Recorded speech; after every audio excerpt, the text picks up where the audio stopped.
Hello everyone, my name is Dr. Joel Rosen. I am an adrenal fatigue recovery ninja, and today I want to talk to you about why doctors tell you there is no such thing as adrenal fatigue.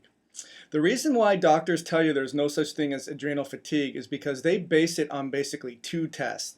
The two tests are called the ACTH stimulation test, and if you're lucky enough, they'll do a morning cortisol test.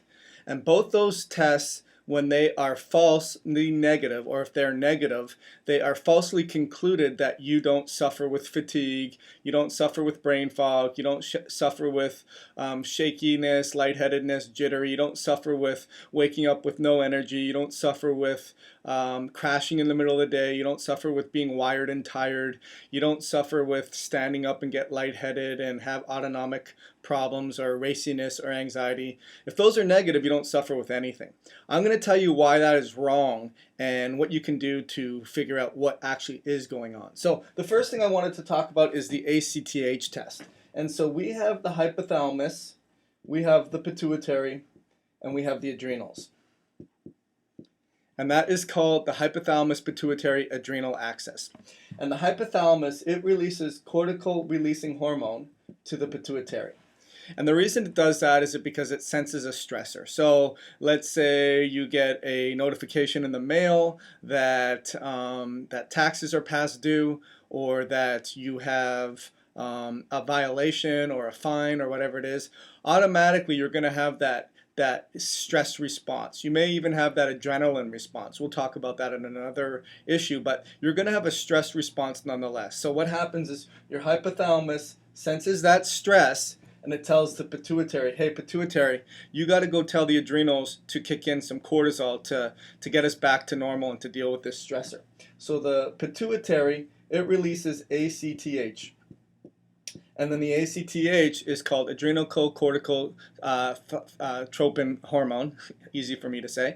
And what that does is that causes the adrenal glands to release its hormones. And the adrenal glands will release cortisol mainly, but it will also release some mineralocorticoids like aldosterone and so forth.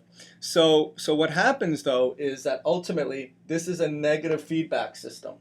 So when there's cortisol in the system, it tells the hypothalamus to settle down. So basically what happens is when a doctor is giving you an ACTH test, they're bypassing this whole process and they're just giving you an injection of ACTH. And what they want to do is they want to see, does the adrenal glands cause a response of cortisol? So they'll measure your cortisol. They'll give you ACTH and they'll measure your cortisol. If your cortisol mounts any response, even in a minimal amount, then they are told that this is negative for adrenal insufficiency. If, however, your cortisol doesn't mount a response, it means that it's positive for adrenal insufficiency and or adrenal fatigue. So the majority of the time, patients are going to have some kind of cortisol response. And when they have a cortisol response, then the doctor says, sorry, what you're feeling with is unreal. There's no such thing as adrenal fatigue, or you certainly don't have it. And so just get over it. And that's a big problem because there are so many mechanics that can go wrong. The hypothalamus may not be sensing properly. The pituitary may not be sensing out ACTH, especially in this test because ACTH is artificially given. But when you have a stressor, the doctors aren't artificially giving you ACTH to see if your cortisol is working. Not to mention, your cortisol may not mount a special response throughout the day. It may not be high in the morning and low in the evening. It may be low throughout the entire day. Or it may be low in the morning and high in the evening. Or it may be high and low, high and low. And that's where the AM cortisol test comes into play. So what happens is we should be on a circadian rhythm. So we should have nice and high cortisol in the morning and low cortisol in the nighttime. And you wake up like a baby, you wake up in the morning, you bound out of bed like a springboard diving off a diving board. You have energy because you have a lot of cortisol throughout the day. How many of you guys have that? And then at the end of the day, because your energy has been going down steadily, you've been sustaining it throughout the entire day, at nighttime you hit the pillow like a baby, you fall asleep. And then you do that day in, day out, day in, day out. However, when you do an AM cortisol reading, you're only measuring this amount. And number one, you're not measuring any other time during the day. Number two, you're measuring your blood test. And your blood test is the free fraction of the hormone. It's not any of the used, it doesn't tell you how much of the used up hormone you have. It doesn't tell you about any of the metabolites, cortisol, cortisone. It doesn't tell you about the other hormones like estrogen and progesterone and DHEA. It doesn't tell you anything.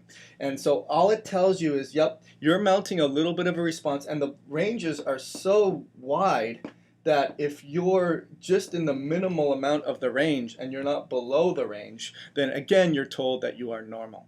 So this is the problem with traditional medicine is that it's too black and white. Yes, I think it's great that they have to evaluate for any autoimmunities or any red or yellow flags, but if you are not sicker than the average sick person, or you have other mechanics that are breaking down your adrenal hormones, like a faulty feedback loop, like inefficient responses throughout the day, like too much metabolized cortisol, so you're making enough, it's just getting used up so much because of inflammation in your body.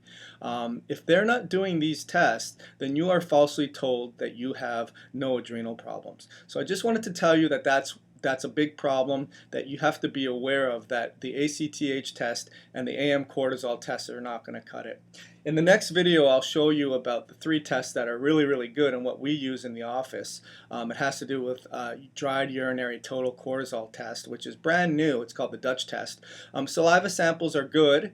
They can give you a lot of qualitative information. The point is that your test is only as good as your second test, meaning if you find out what your baseline is right now and you do a program, you implement it, you try to reduce inflammation in the body, you try to handle the stress response, you try to balance your blood sugar, you try to get rid of infections, you try to have lifestyle techniques to be relaxed, and then you don't measure your stress response test baseline compared to what it was, say, a month ago, 30 days ago, 60 days ago, to see if it's improving or not, then the first test doesn't matter how good it was. So hopefully you left this this video with a little more information. My name is Dr. Joel Rosen. You can check me out on my blog at adrenalfatiguesociety.com. Check out me on Facebook. It's Adrenal Fatigue Society on Facebook as well. If you liked what you heard, please give me a thumbs up, a share, a comment, or a like, and subscribe to my channel, and I look forward to helping you recover with your adrenal fatigue nightmare. Thank you so much.